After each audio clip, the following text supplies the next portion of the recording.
Well, good morning, everybody, or uh, good whatever time zone that you are in. Let's double check. Are we, see, do I have control of this or not? You do if you So, click in the center, it should then move forward for you. Okay, now it works. Okay, Yep. Project Impossible.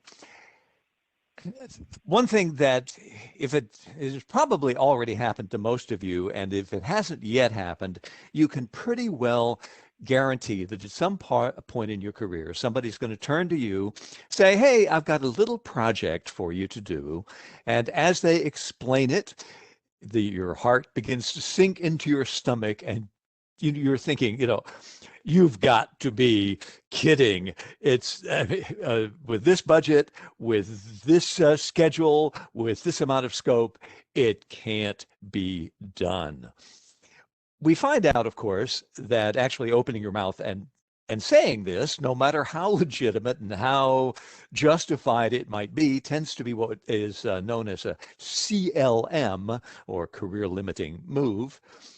But there are, in fact, ways to tackle truly, well, on the surface, impossible projects. What we're going to do today is to take a look at how to define an impossible project, how to uh, break it apart and determine the areas in which it can be made possible. And we're going to show you some good examples, both from history and private practice, and give you a good methodology of how to deal with it when, or how to get it done when it can't be done. Now, we know, I mean, it's often said, nothing's impossible. And when people say that, they're talking about a theoretical world in which you don't have to worry about resources, priorities, anything else. As Archimedes says, if I had a lever long enough and a fulcrum to rest it on, I could move the earth. But from a practical point of view, it's sort of hard to do that with your typical corporate or government budget. What we're interested in as project managers is a more narrow slice of impossibility, operationally impossible. There are many things that we can do on a theoretical basis, but resources. I want to go back to the moon, and your budget for this is $1.45. Well, no. In a case like that, it's operationally impossible, even though it's physically possible, because you cannot do it within the envelope of the constraints. In some of my other webinars, I've talked about a particular focus of mine, which is triple constraints theory. The turning the old joke, did you want it good, fast, or cheap, pick two, into an important realization about the constraints and how they shape project management and how that makes the world of projects different from the world of organization, of operations. A project is operationally impossible when the minimum time necessary exceeds the maximum time available. A project is operationally impossible when the minimum resources needed, again, are greater than or different than all the resources that are in fact available. And then the question is, how about the performance criteria themselves? Are they achievable within the boundaries of the constraints? They might still be theoretically achievable, but as project managers, it is the world of constraints that govern and shape what it is we do. Now, why then would there be an impossible project? Well, a lot of times the constraints are not actually chosen by the people who give you the project assignments. They are what they are. There are cases where we say, yes, we have more money, we just don't want to give it to you. But it's often the case that, well, no, it isn't there. And if it isn't there, well, you still have to get it done. Contradictory, and the other one is constraints and functions of the situation, or WAG. And we know WAG, or wild ass guess.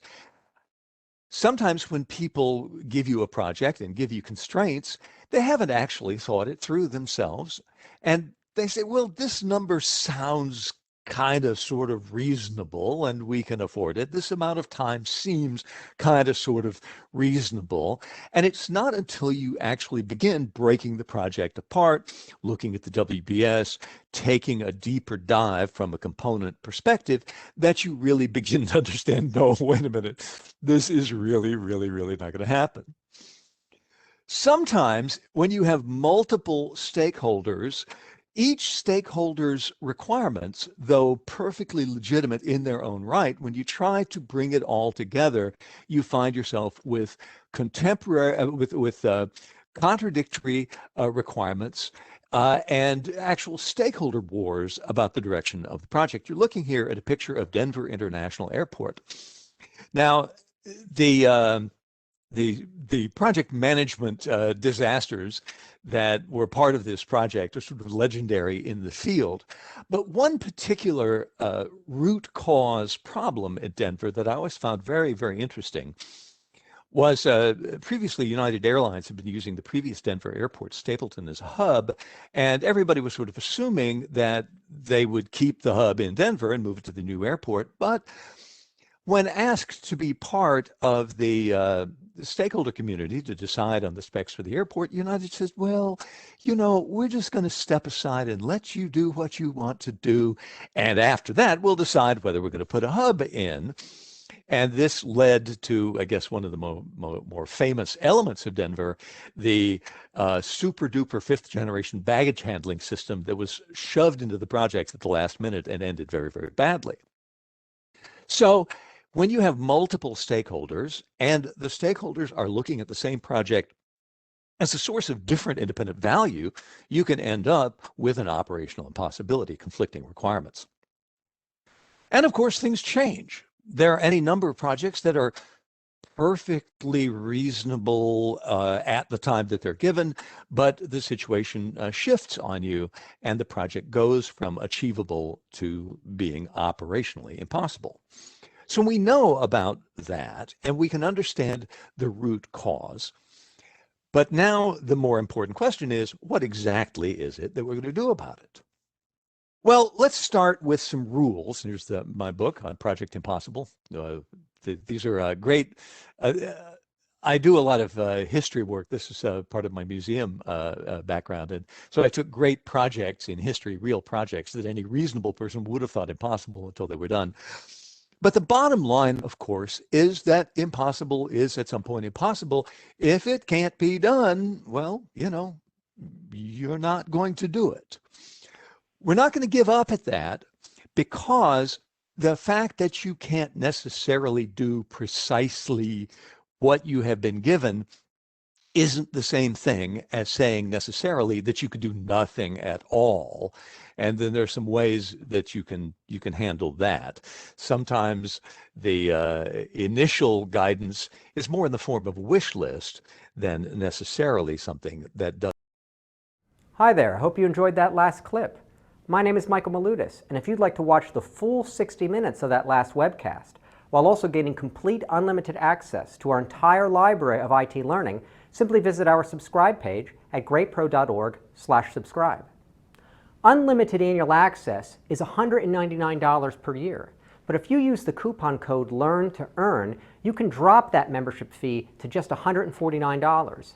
That's less than $13 per month for unlimited access to over 1,000 hours of on-demand career development, covering the entire spectrum of IT management best practices, including business analysis and requirements, software development, quality and testing, risk management, process improvement, project management, and even digital transformation.